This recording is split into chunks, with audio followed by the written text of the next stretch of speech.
Launching a car to 60 in under 1.9 seconds isn't a matter of horsepower, it's a matter of mechanical leverage. You need tires that can physically hook the asphalt. Chevrolet hit a physical wall with the standard mid-engine C8 ZR1. At 1,064 horsepower, pushing all that power to the rear wheels creates too much rotational force. The nose lifts, weight shifts off the front, and the rear tires simply spin against the pavement. The entire 70-year history of the Corvette is essentially an exercise in finding more traction. Every generational redesign, from moving the transmission to the rear axle to eventually putting the engine behind the driver, was a mechanical attempt to plant the tires more firmly into the ground. To finally break the 2-second barrier, engineers turned to EAWD.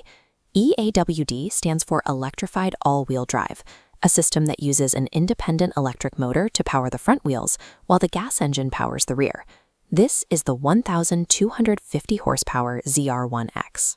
To reach this level of performance, Chevrolet abandoned their decades-old formula of lightweight, rear-wheel drive simplicity. Buyers are now forced to choose between two entirely different engineering philosophies.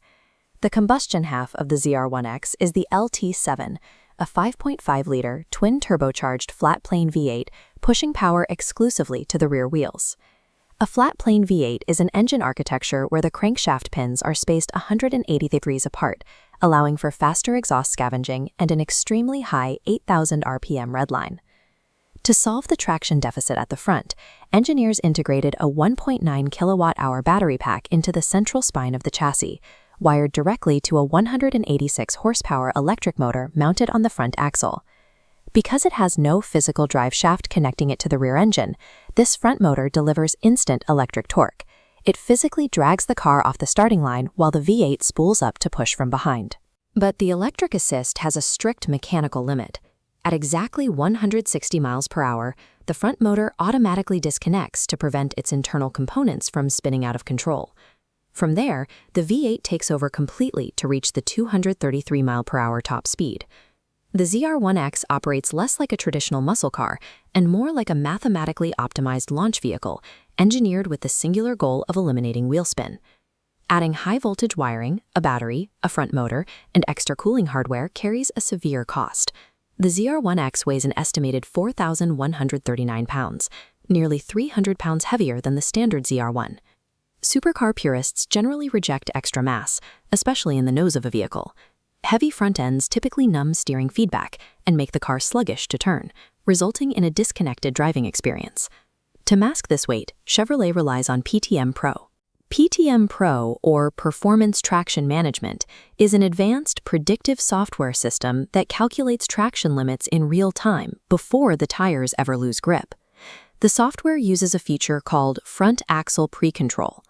As you enter a corner, the computer applies precise brake pressure to the inside front wheel and a surge of electric torque to the outside wheel. This forces the chassis into the apex, actively erasing the stubborn understeer that plagues most heavy all-wheel drive vehicles. The battery also enables stealth mode, allowing the driver to exit a neighborhood or navigate city traffic in complete silence, using only the front electric motor for up to 5 miles. Driving the ZR1X requires managing a highly advanced computer network. The software dictates physics, bridging the gap between a heavy chassis and nimble track performance. In a straight line, the math works. The hybrid system propels the ZR1X across the quarter mile in 8.6 seconds at over 150 miles per hour. That acceleration completely outpaces established European royalty like the Bugatti Veyron, a car that originally cost millions of dollars more. However, this raw capability immediately hits a regulatory wall enforced by the NHRA. The National Hot Rod Association is the primary governing body that sets the safety and technical rules for sanctioned drag racing in North America.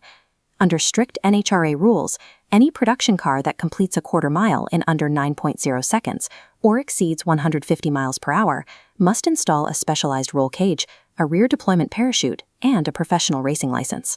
This creates a very specific buyer's dilemma. You're paying a heavy premium for a level of acceleration that you are legally barred from fully utilizing on a sanctioned drag strip in the car's stock form.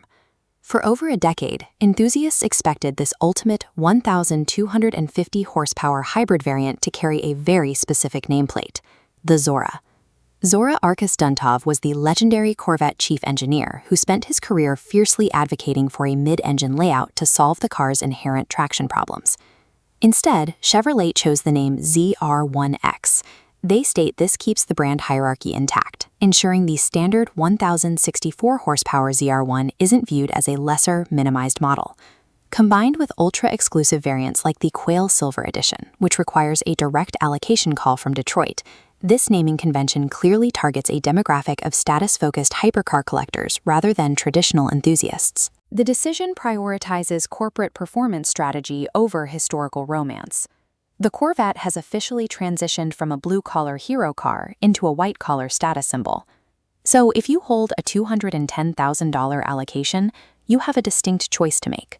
Do you check the box for the standard combustion ZR1 or the hybrid ZR1X?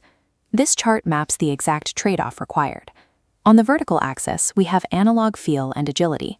On the horizontal axis, we have absolute speed and grip. If you prioritize low unsprung weight, detailed steering feedback, and mastering technical road courses, your clear choice is the standard ZR1. If your priority is stoplight supremacy, out-accelerating million-dollar Bugattis, and utilizing the most advanced EAWD system in production, you choose the ZR1X. The decision is not a debate over top speed. It is a decision about exactly how you want your vehicle to behave when you turn the wheel. The ZR1X operates at the absolute edge of physical capability, relying on complex predictive software and multiple power sources to stay planted. It proves without a doubt that American engineering can dominate the European global elite on raw, measurable performance metrics. But that extreme performance cost the driver the mechanical simplicity that defined the sports car for 7 decades. To achieve a sub-9-second quarter-mile, you must trade analog simplicity for the predictive oversight of a digital chassis. Choose your compromise.